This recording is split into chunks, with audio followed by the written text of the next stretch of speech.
Gloria a Dios, hermanos, soy su servidor nada más. Estoy muy contento de ver cómo la palabra de Dios empieza a engendrar a sus hijos, ¿no?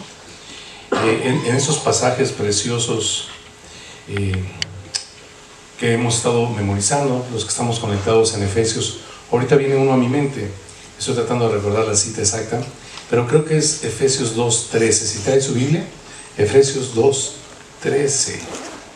Pero ahora en Cristo Jesús, vosotros que en otro tiempo estabais lejos, habéis sido hechos cercanos por la sangre de Cristo. Vaya versículo. Yo solo quiero detenerme ahí y recordarles, no sé, para los que están conectados y para los que no se conectan con nosotros, pues compartirles, pues, ustedes a lo mejor han escuchado aquella historia famosa en Génesis, ¿no? En Génesis capítulo 2 y 3. No, más adelante es en Génesis capítulo creo que 4, por ahí, de Caín y Abel, ¿no? Y entonces es una historia famosa que nos contaron nuestros papás desde que éramos chiquitos. Yo creo que son muy famosos Caín y Abel, todos sabemos quiénes son, ¿no? Y todos sabemos que Caín mató a su hermano Abel. ¿Y por qué le mató? Pues la Biblia dice que porque las obras de su hermano Abel eran justas y las de él no, ¿de acuerdo? Y simplemente, ¿qué obras justas? Bueno, déjeme platicarles simplemente. No me gusta dejar ningún cabo suelto, perdóneme usted. ¿Qué obras justas? Bueno, Caín le trajo lo mejor de las primicias de la tierra, ¿no?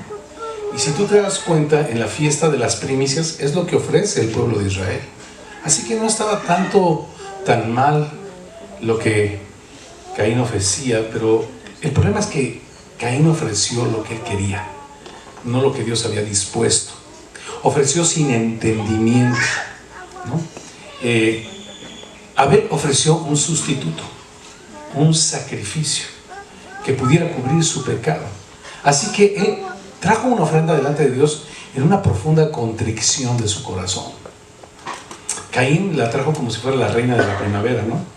Así lleno de flores, su carro así primaveral y todo. Bonito, pero se creía la reina de la primavera, quiso agradar a Dios con sus obras.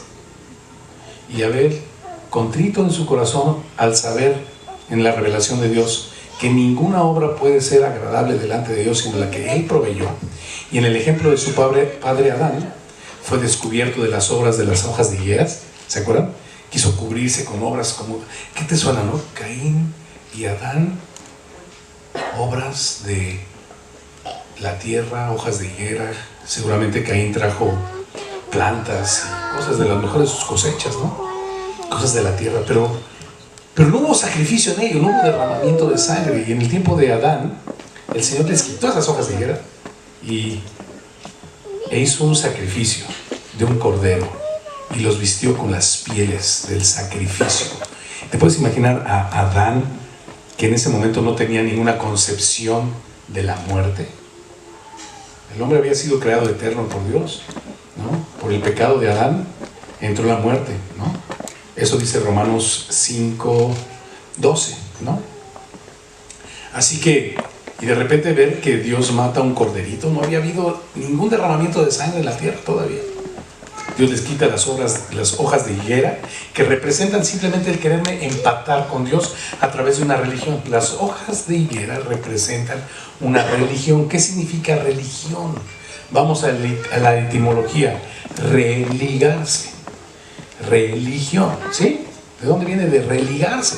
Una obra que yo hago para religarme con Dios. Sí, tropecé, pero soy enteramente capaz de religarme con Dios por mis obras. Bueno, eso se llama religión y es abominable delante de Dios.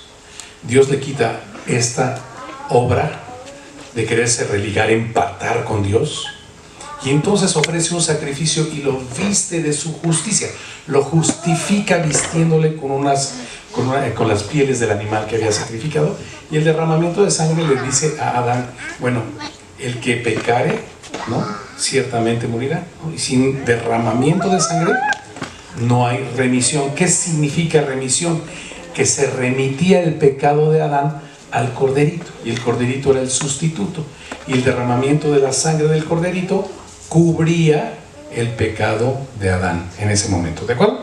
Claro que la idea más importante de esto era señalar a Cristo. Desde aquel momento Ya desde aquel sacrificio se estaba señalando que el Cordero de Dios vendría a quitar el pecado del mundo, ¿no? Pero nunca lo entendieron. Y entonces Abel vuelve a hacer lo mismo. No entiende. Él cree que se puede empatar con Dios con una ofrenda bien chida, de lo mejor de la tierra, pero es su obra. Y Abel lo único que trae son sus animales para ser sacrificados, para que sea cubierto su pecado, en la remisión del pecado de Abel al corderito que habría de morir por él, y la paga que habría de ser saldada por la sangre del corderito. Y entonces, escuchen, en entendimiento, no la religión, no el sacrificio irracional de la religión, sino el entendimiento, el culto racional. Entiendo que soy un maldito pecador y que la única manera de cubrir mi pecado delante de Dios es la sangre de un sustituto inocente. ¿Qué culpa tenía el corderito? Inocente. Que derrame su sangre en mi lugar para cubrir mi pecado. Es exactamente lo que Cristo vino a hacer. Y todos esos sacrificios que se ofrecieron según la ley por tantos años en el pueblo de Israel, buscaban que el pueblo de Israel tuviera entendimiento, para que cuando viniera Cristo recibiesen por el regalo de la fe, porque la fe es un regalo de Dios que es como un conducto por medio del cual recibimos las promesas de Dios. La fe no es algo que pueda producir tu hígado, no es una hormona en el cuerpo o la pituitaria, ¿no? La fe es un regalo de Dios que es como un cordón umbilical, por medio del cual Dios hace llegar su gracia, que todo lo provee en nuestras vidas, ¿no? Y es por medio de la fe que entendemos que necesitábamos un sustituto. Cristo para eso murió. Hubiera sido muy fácil hacer una religión de ritos para empatarse con Dios y el día de la primavera te vienes a presentar como la reina de la primavera y me traes tus flores y ya con eso. No, es un sustituto. Cristo tuvo que venir a derramar su sangre por nosotros para cubrirnos de nuestro pecado. A ver, cubrirnos. Ustedes han escuchado hablar, yo sé que estoy hablando con gente que apenas empieza a conocer la Biblia, por eso quiero tener mucho cuidado. Mi idea en este momento es que el concepto primario que quiero compartir contigo es que Dios quiere que lo conozcas, no que le adores a través de una religión sin entendimiento. Dios no se agrada de la irracionalidad de la religión, de hecho le es abominable. Llámale como le quieras llamar, ólica, élica, ¿no? O, no quiero ofender a nadie, ¿no? Como le quieras llamar, religión es religión abominable, sin entendimiento. El entendimiento nos lleva a una rendición, no a una religión. Lo que vas a hacer, lo que van a hacer varios de ustedes hoy, es una ceremonia pública de rendición, donde se van a rendir al señorío de Cristo, donde van a rendir sus corazones a ser justificados por lo que Cristo hizo en la cruz del Calvario. Ahora déjame decirte algo maravilloso de esto. Por lo tanto, Dios, de hecho, no solamente no requiere, sino que Él es abominable las obras del hombre que busque justificar. Es que yo le doy dinero a los pobres, yo digo, le hablo a mi mamá el 10 de las madres, soy Paquito, ya no hay travesura, papá, yo sí me rodeaba su cosas. Eso es abominable, bro. Todo tipo de religión, gritos, saltos, como señales en el cuerpo, cualquier cosa, no quiero ofender a nadie, estoy teniendo mucho cuidado. Todo eso es religarse, el hombre haciendo obras para religar. No, la ofrenda de Abel fue agradable delante de Dios porque fue un sacrificio de derramamiento de sangre. Para continuar entonces con la idea de Abel, Caín y Abel. Y entonces el Señor se presenta a Caín, que está amargado porque vio que la obra de su hermano fue agradable a Dios, porque entendió.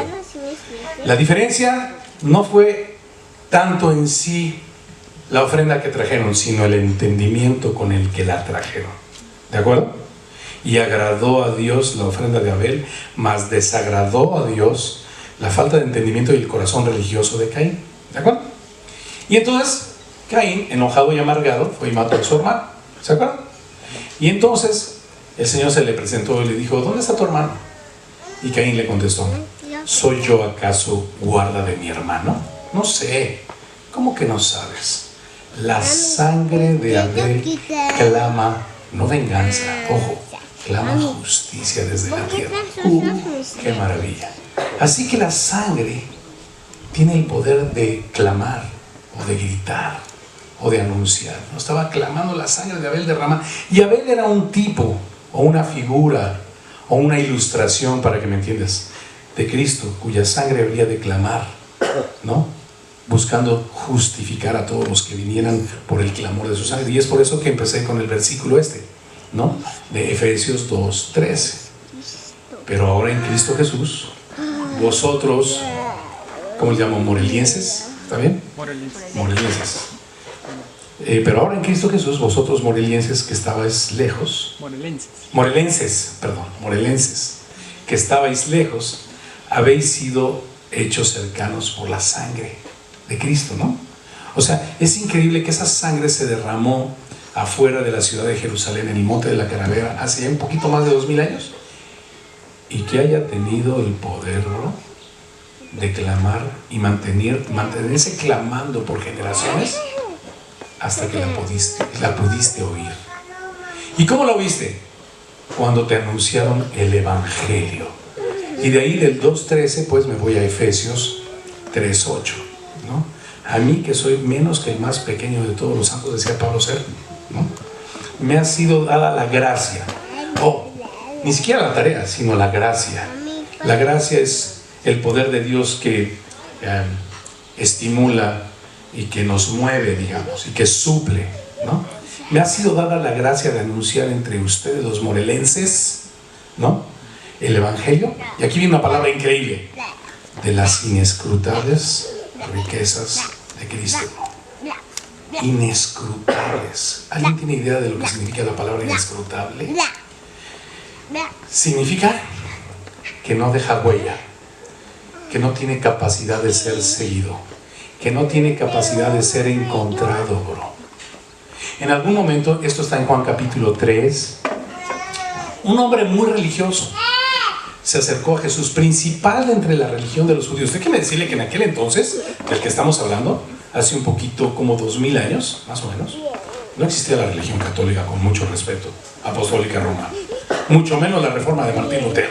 No, o sea, la iglesia protestante y evangélica y mormona y testigo de Jehová y todas esas aves de los cielos que han venido a ser niños de las ramas de la verdad, no existían. Existía el judaísmo, ¿de acuerdo? Y ese hombre principal de aquella religión, que legalmente era, para no ser descubierto por sus correligionarios, viene a Jesús de noche y le pregunta: ¿y cómo puedo heredar el reino de los cielos? Entonces Jesús empieza esta plática maravillosa con él, que te recomiendo leer alguna vez, y le dice: si no naces de nuevo, no puedes ver. No puedes ver. Y si no puedes ver, menos vas a poder entrar, ¿verdad? Puedes ver el reino de los cielos. Y este cuate, ¿cómo un hombre siendo viejo puede entrar en el vientre de su madre y nacer otra vez? ¿No? No te maravilles. Lo que es nacido de la carne, carne es. Lo que es nacido del espíritu es espíritu, ¿no? Si no naces de carne, de agua y del espíritu, no puedes entrar al reino de los cielos. Y entonces este cuate le pregunta: ¿y cómo puede hacerse esto? Y eso usted le dice: te lo voy a decir, es bien fácil, para que veas que es bien fácil.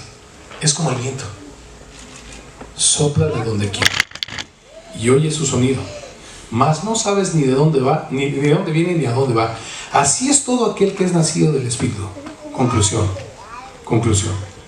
¿Tú puedes seguir al viento? Eso es inescrutable. ¿Puedes seguir? ¿Podemos seguir al viento? ¿Dónde andas, viento? Eso significa inescrutable. Es como el viento, sopla de donde quiere. Tú no lo puedes seguir, tú no lo puedes encontrar, tú no lo puedes alcanzar, tú no lo puedes identificar. Te ha sido dada de gracia la capacidad. Dice: es como el viento y sopla de donde quiere. ¿Y qué? ¿Ves el movimiento de los árboles? No dice eso. Y oye su sonido, ¿no? Así que para que puedas oír el viento, primero necesita Dios darte oídos para oír. Y este es el Evangelio. El Evangelio sopla de donde quiere. Y lo único que va a pasar en tu vida es que Dios te va a dar la capacidad de tener oídos para oírlo. Y verás el efecto de su gracia operando en tu vida. Pero no depende del que corre ni del que quiere, sino de Dios que tiene misericordia. Es inescrutable, bro. Tú no le alcanzaste. No hay manera religiosa, no hay ofrenda como la de Caín que pueda agradar a Dios. Dios dio la ofrenda, Dios envió a su Hijo unigénito al mundo para pagar el precio de nuestros pecados a fin de que vivamos por Él.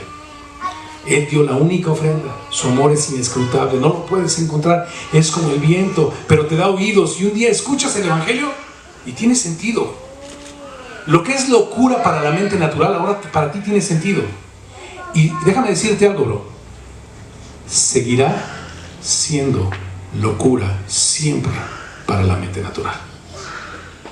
Por lo tanto, habrá dos arando en el campo, y uno te será tomado y otro será dejado. Y no te preocupes, porque así va a ser, y no depende de ti. Y estarán dos, más acalambrador lo que viene aquí, y estarán dos durmiendo en una misma cama, y uno será tomado y el otro será dejado. No hay manera de poner en deuda a Dios. Caín creyó que lo podría poner en deuda con una buena ofrenda. No hay manera. No hay manera. Es como el viento, sopla de donde quiere, no de donde tú quieres, ni como tú quieres, ni a la hora que tú quieres. Por lo tanto, lo maravilloso de eso es que si has oído hoy su voz, procede y entrégale tu vida a Cristo, porque ya te ha concedido el mayor de todos los milagros. Y verás gente a tu alrededor, gente que amas probablemente. Dije probablemente, ¿ok? Verás gente a tu alrededor probablemente, que le compartirás y verá la gloria de Dios en tu vida transformándote, y no podrá creer jamás. Romanos 9:16, porque no depende del que corre ni del que quiere. Es como el viento, bro, es inescrutable, sino de Dios, que gracias a Él que tiene misericordia. Dios es justo. Isaías 57:15, habita en la altura y en la santidad, ¿no? Y es justo, y es inaccesible, pero también habita con aquel a quien le ha concedido un espíritu quebrantado y un corazón contrito y humillado, para hacer vivir el corazón de los quebrantados y vivificar el espíritu de los afligidos. Así que, mi hermano, esto que te está sucediendo hoy, que entiendas lo que el mundo no puede entender. Otro pasaje, si traes tu Biblia te va a encantar este, dice, es Juan 14, 21 al 23. Y entonces dice Jesús, el que tiene mis mandamientos y los guarda, este es el que me ama. Y el que me ama, yo le amaré, y será amado por mi Padre, yo le amaré, y me manifestaré a Él. En aquel entonces el nombre Judas era muy común, como hoy José o Juan aquí, ¿no?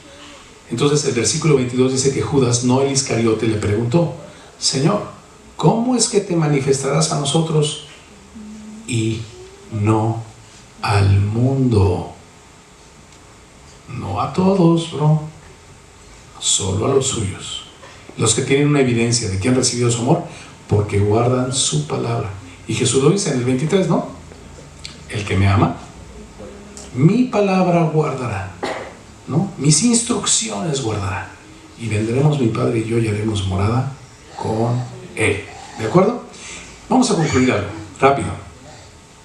Así que lo que hoy vamos a efectuar, que es el bautismo, es una ceremonia pública de cesión de derechos, debido a que Dios te concedió un enorme privilegio que no está obligado. Esta es la palabra fuerte. Dios no está obligado a concedérselo a tu esposo o a tu esposa o a tus hijos. Y yo tengo dos, ¿ok? O sea que yo no me estoy eximiendo de lo que les estoy diciendo, yo participo de lo mismo. Dios no es, porque tú creas y te rindas tu vida. El bautismo es una ilustración, Romanos capítulo 6, de una identidad con Cristo, en una muerte, en una sepultura y en una resurrección.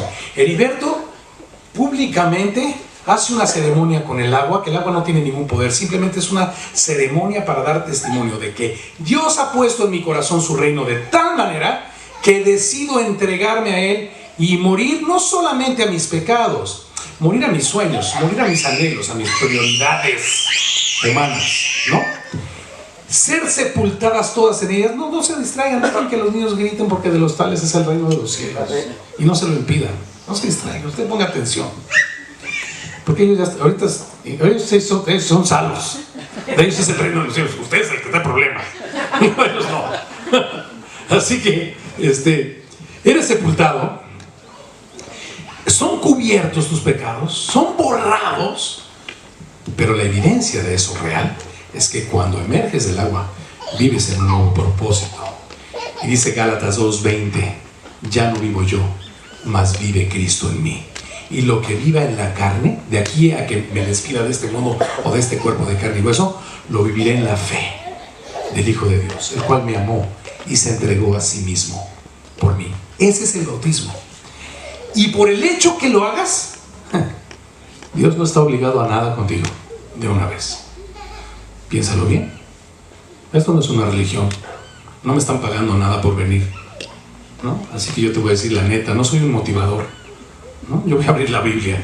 Esto es una cuestión de vida o muerte, bro, y tú sabes. Y si has oído su voz es porque has soplado el viento, y eso no lo puedo dirigir yo, lo dirigió Él, y te ha acontecido un milagro. Pero quiero que sepas perfectamente que lo que vas a hacer no obliga a Dios en nada contigo. Y estarán dos durmiendo en la misma cama. Señor, ya, esta no es la fe del bote pateado, brother. 1, 2, 3 por mí, por todos mis compañeros, ¿no? Y la 3 del bote, por mi mamá, por mi papá, por mi abuelito, por mi esposo, por mis hijos. No, Señor, Dios no está en deuda. No lo vas a poner en deuda. Esto es una bendición para ti, bro. Ahora, que si tú le obedeces, las posibilidades son infinitas, ¿verdad, bro? Efesios 3, 20 y 21, ¿no? ¿Qué dice? Y a aquel que es poderoso para hacer todas las cosas mucho más abundantemente de lo que pedimos o entendemos. Las posibilidades son ilimitadas, porque Él es poderoso. Dios no requiere tu entendimiento, ni que pidas correctamente, ¿no? Dios requiere que obedezcas, bro, sin ninguna condición. Eso es fe. Cuando le pongo condiciones a mi obediencia, ya no es fe. Ya estoy obrando como la política en México, ¿no? Ya quiero sacar una raja política, ¿no? Algo así. No. Aquí es sin poner condiciones a Dios. Cuando tú operas, pero ciertamente, cuando tú operas con un corazón obediente de esta manera, Él es mucho, mucho, muy poderoso, mucho más poderoso para hacer todas las cosas mucho más abundantemente de lo que pides o entiendes. No requiere ni siquiera de tu entendimiento, ¿no? Así que lo que vamos a hacer hoy es esto: una ceremonia pública de cesión de derechos, donde tú has decidido públicamente identificarte con el que murió por ti, entregarle tu vida para que viva Él en ti, rendirle tus sueños, tus anhelos, pero también tus pecados confesados, ¿no? Y emerger del agua con una nueva vida, una perspectiva de vida eterna, no una perspectiva de vida como viviste antes, temporal, ¿no? Caduca, sembrando para la carne, sino sembrando para el espíritu en la esperanza de la vida eterna, ¿de acuerdo? Y lo más importante, o no tan importante como todo lo demás, recuerda, para que salgas del rollo religioso, ¿no? Porque el rollo religioso es te doy para que me des. Y la Biblia dice en Romanos 11:35 y 36, ¿quién entendió la mente de Dios? ¿O quién fue su consejero? ¿O quién le dio a Él primero para que le fuese, ¿qué? Recompensado? ¿Quién le dio a Él primero? A Dios es imposible ponerlo en deuda, bro. Tú vas a obedecer porque el viento sopló en tu corazón y oíste su voz. No manches, te pasó algo increíble. No te está llamando a ser evangélico, ni protestante, ni católico, ni te dice nada, fíjate todo eso. Te está llamando a ser su hijo, a sentarse en su mesa y sin apellidos, ¿no? El único nombre que es sobre todo nombre es el nombre al que ahora servirás, cuyo nombre encierra toda su obra vicaria. ¿Qué significa vicario? Sustituto, donde tomó tu lugar, ¿no? Jesús, Señor, Salvador, Jesucristo. Punto. No te estamos invitando a ninguna religión, no vas a hacer ningún proselitismo religioso, Dios mío, auxilio con eso. Nada que ver. Pero entiende bien que no hay manera en que pongas en deuda a Dios. Y vas a crecer y vas a tener oportunidades maravillosas en el Espíritu de Dios de obedecerle en cosas que no has imaginado. Pero recuerda este principio: nunca que obedezcas a Dios es para ponerle a Él en deuda, porque le obedeces por gracia y por fe y para fe, ¿de acuerdo? Así que no te preocupes. No obstante, cuando obedecemos, aquel que es poderoso para darnos todas las cosas mucho más abundantes, para hacer todas las cosas, mucho más abundantes, Él toma control de nuestras vidas. Y tú tranquilo, tú obedece al Señor, nunca le pongas condiciones. Si has oído hoy su voz, no endurezcas tu corazón, bautiza, dile al mundo que te identificas con Él y te identificas con los que le siguen, ¿no? Estamos estudiando el libro de Efesios, donde la palabra cuerpo aparece en 5 de los 6 capítulos, ¿verdad? Cuerpo, el cuerpo de Cristo, el cuerpo de Cristo. En el capítulo anterior, los que están conectados, en el capítulo 5 nos habló de que nuestra esposa es nuestro propio cuerpo. Miembro, es nuestro cuerpo, nuestra carne, nuestra sangre. Y al final termina diciendo Pablo, pero yo digo esto, iglesia. Una vez que tú te bautizas, eres parte del cuerpo de Cristo, y lo único que vas a hacer es que a medida que se desarrolle tu fe, Dios te irá mostrando cuáles son los dones que te dio, de qué manera quiere operar a través de ti como un miembro en un cuerpo, simplemente. Y en la obediencia recibirás tu propia gratificación, ¿no? Porque servirle a Dios y, como dice también Efesios, ¿no?, vivir la plenitud de Dios en nuestras vidas es suficiente, ¿de acuerdo? Así que sin condiciones es obedecer a Dios, es entregarse a Dios. Ok, y la palabra Dios a veces es un poco etérea. Nuestro Dios es Cristo. 1 Timoteo 3:16. Abra su Biblia. 1 Timoteo 3:16. Mire lo que dice 1 Timoteo 3:16. E indiscutiblemente grande es el misterio de la piedad. ¿Listos? Dios fue manifestado en carne. ¿Qué significa eso? ¿Quién es Jesús, pues? Jesús es Dios, bro, manifestado en carne, justificado del Espíritu. ¿Qué dice? Predicado a los gentiles, visto de los ángeles, predicado a los gentiles, creído en el mundo y recibido arriba en gloria. ¿De acuerdo? Jesucristo es Dios. El mismo Dios que sostiene los cielos y la tierra se vistió de siervo, tomando forma de hombre, ¿no? O se vistió de hombre tomando forma de siervo, o algo así dice Filipenses 2. ¿Ok? Así que entregarse a Dios significa entregarse a la obra de Cristo, a su palabra. Cristo es su palabra, ¿de acuerdo? Sin condiciones. Bueno, pues a mí me da mucho gusto saludarles y estar aquí siendo testigo de la obra de la palabra de Dios en medio de la pandemia, ¿no? Increíble lo que ha sucedido entre ustedes, que Dios los ha llamado, ¿no? Por eso empecé con ese versículo de Efesios 2:13. Pero ahora vosotros que en otro tiempo estabais lejos, habéis sido hechos cercanos por el clamor de la sangre de Cristo que llegó hasta Morelos desde Jerusalén, donde se derramó hace 2000 años, bro, y esperó, y ese clamor sigue gritando, y gritó en ti, en tu corazón, y gritará a través de ti, y seguirás tú siendo un árbol fructífero, llamando a otros a reencontrarse con su Creador, en Cristo Jesús, ¿no? Ok, mis hermanos, pues yo no tengo nada mucho más que decir. Procedamos a lo que Dios nos ha llamado, a identificarnos con su muerte, con su sepultura, con su resurrección, y terminar diciendo, ya no vivo yo, más vive Cristo en mí. Y lo que sí te digo, bro, es que cosas que ojo no vio, ni oído yo, ni han subido en corazón de hombre, son las que Dios ha preparado para los que le obedecen. Nunca has soñado. Si hace 37 años que yo me bauticé, alguien me hubiera dicho, a ver, Heriberto, ¿qué crees que vas a hacer dentro de 36 años? ¿Vas a ir a Temisco a compartir la palabra? ¿O vas a ir a la luna a poner una estación espacial? No, pues le veo más posibilidades de ir a la luna. O sea, yo prefiero, se me hace que es más fácil que yo sea astronauta que sea pastor. Jamás habría pensado en el más grande de todos los privilegios, ¿no? Dar de gracia lo que de gracia hemos recibido. Así que no te sorprenda que algún día te encuentres predicando del Cristo que te salvó y la gente viniendo a reencontrarse con Él a través de tu vida. ¿Ok? ¿Listo? A ver.